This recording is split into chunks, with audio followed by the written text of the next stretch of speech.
Les 12 coups de midi, Stéphane favorisé, cette surréaliste qui a définitivement achevé les internautes. Jamais un maître de midi n'aura suscité autant la polémique.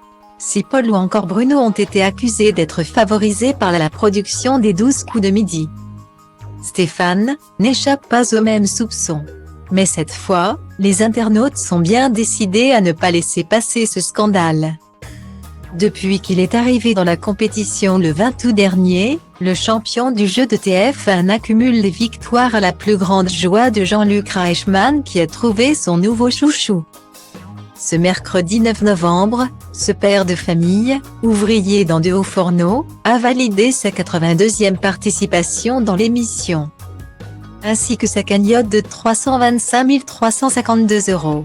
Une belle performance qui n'est cependant pas du tout saluée par certains téléspectateurs. Sur les réseaux sociaux, ils sont même nombreux à pointer du doigt Stéphane, en affirmant qu'il est beaucoup trop favorisé. En cause, le niveau des questions posées jugé beaucoup trop facile comparé à celle de ses concurrents.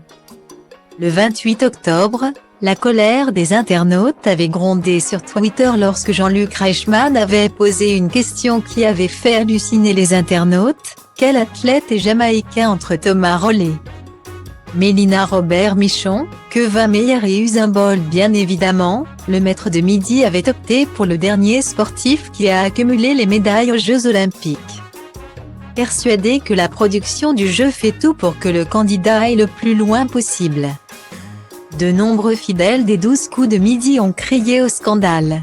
Et ce mercredi 9 novembre, ces derniers sont tombés d'encore plus haut en découvrant 2 questions, dont une totalement surréaliste, ayant permis à Stéphane de s'illustrer encore une fois face à ses adversaires. Lors d'un duel avec un autre participant, le champion devait répondre à cette grande interrogation, qui est un célèbre cuisinier et critique gastronomique dont la phrase culte était « Mais c'est de la merde » entre l'ex-gardien de but Fabien Barthez, l'humoriste Nicolas Canteloup, le défunt acteur Yul Brynner et Jean-Pierre Coff. Stéphane a bien entendu choisi la dernière réponse. Mais la palme est revenue à la question « Qu'est-ce qu'un épagnol? Un humain, un chien? Un métal ou un champignon ?» La goutte de trop pour les fans des 12 coups de midi. Je ne comprends qu'il puisse encore être là. Oui, les gens vont me dire qu'il est cultivé, vu le niveau des questions. Nous sommes tous très cultivés. Qu'est-ce qu'un épagnol? Sérieusement? Ça se cache même plus pour favoriser le champion. C'est vraiment abusé. Est-ce que TF1 et les 12 coups de midi vont dresser une statue à l'effigie de Stéphane? On dirait pourtant que Jean-Luc Reichmann veut le faire passer pour un héros national avec des questions beaucoup plus faciles que pour ses adversaires. Peut-on lire sur Twitter? Pour le moment, ni TF1 ni l'animateur n'ont réagi à la polémique.